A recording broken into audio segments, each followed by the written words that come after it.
good morning, good afternoon, wherever it is, wherever you are. It's me again, Jen. Hello. And we are talking all month long, the entire month of July, with the, oh, look at that, ViceVersa Tarot.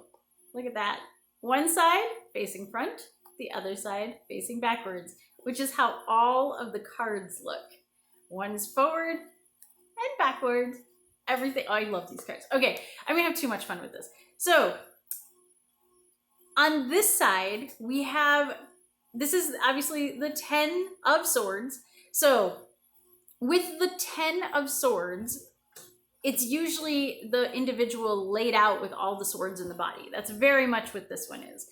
It is showing that this is it. This is the end. This is the destruction kind of thing. The swords, the story of the swords is kind of a sad story. It's kind of a struggle no matter how you look at it.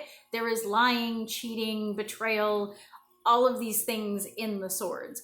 And this is the culmination of that. This armor, and maybe the individual who's in the armor, is down on the ground. The skies are dark. This almost looks like it's in a cave. It kind of looks underwater too to me, but I don't think that's the case. And then all these swords are sticking out of the body of this armor. And so it looks very similar to the defeat in the standard card.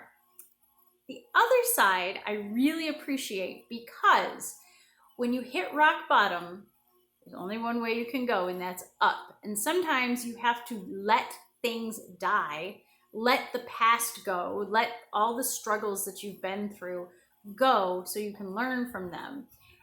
And in this case, we have an individual who is stripped from the armor. I don't know how he got out of the armor. I don't know if maybe he killed somebody else inside the armor. It's hard to say. It looks like the armor is empty. So, and he's clearly not wearing very much. So either he is now stripped bare, or he has passed on.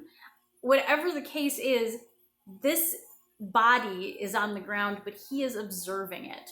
So either he has overcome the adversaries and the struggles that got him to this place, or he has taken that suit of armor and all of the weight of those swords somehow off of him and has moved on. I really like that the sun in the background is eclipsed, because basically, yes, the sun is there. There's a silver lining, so to speak, but currently it is dark. Everything about this card is the darkness, but you've got the path leading away, and I really like that too. While on this side, the focus is on the armor, and there's really nothing else going on. In fact, this looks like a wall to me. Like, you cannot escape this. There's nowhere else to go. And then on the other side, we have, he's able to go down the path. He's able to leave. So at the foot of this, you have to assume there's a wall, a cliff face of some kind. And if there's a cliff face of some kind, that is not a way he can go. He cannot go back that way.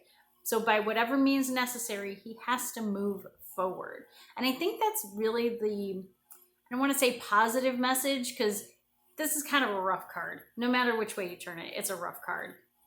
Which way you turn it. Anyway, the idea with this one, though, is that you can only go up. As bad as it is, you can only work with what you've got. Leave behind everything else. Start again. Try again. Learn from those mistakes. Embrace this as a lesson. Embrace this as your story of your struggle. But how can you grow from that? How can you move on? What else can you gain? So I hope that you get to be the one who is looking down on this empty corpse of the armor instead of this. But if not, if you're kind of feeling like you're in this situation where you're the one that's laid out and stabbed full of swords, whether they be figurative or literal, I hope that you find a way to strip out of that armor as magically as this guy did and overcome that.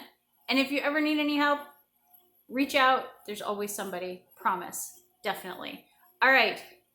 Until next time, stay safe, stay healthy, stay focused. I will see you again soon.